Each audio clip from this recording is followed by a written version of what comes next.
So we're now entering the Irish Yeast Company in the very heart of Dublin. This is a very old shop. It started in 1890.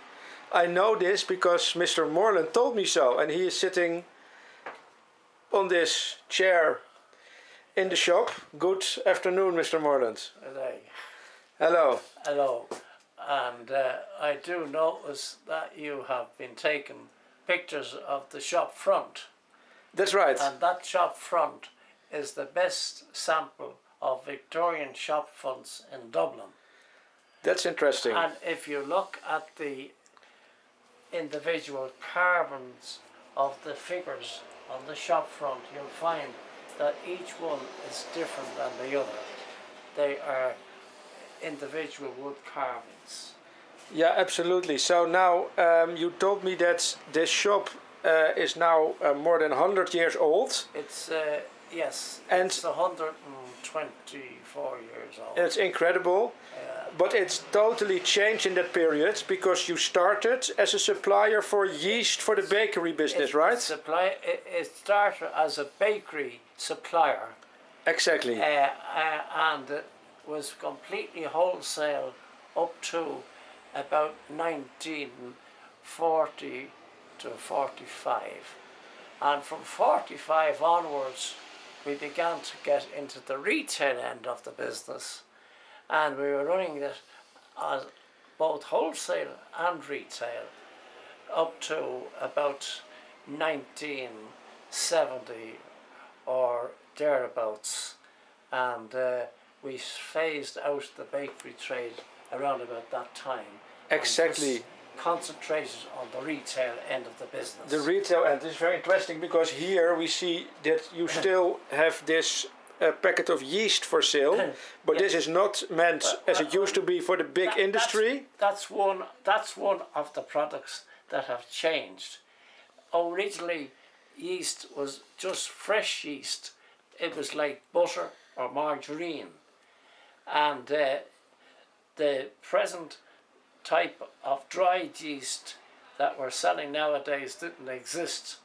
But with all the new science, they have developed all these new ways of treating the yeast, and you have yeast now in both powder form for small bakeries and that. Exactly. This is for house women who want to bake their own bread, to bake their own bread as well. Yeah. And then for the bigger bakeries, it comes in a liquid form. Okay. And it's delivered in tankers. Okay, Mr. Moreland. So because you now don't supply anymore the big industrial bakeries, you change your trade into mostly decoration for cakes. We changed into cake decorations and all that type of things. Exactly. So you also told me something interesting about the weddings, because the weddings also changed a lot in Ireland, right? Weddings have also changed. I mean, you don't have the traditional type of weddings, church weddings that you used to have years ago. If there are, they're very few. And most of the weddings now are registry office weddings, and they're usually small affairs.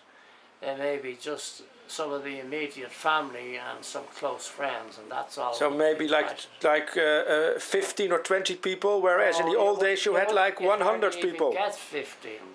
Not even today. So these multi-story cakes you had, maybe in the old days you sold like 10 different stores. The only people who do the traditional type of wedding cakes now are the travelling community. The travelling community, that's interesting, yeah.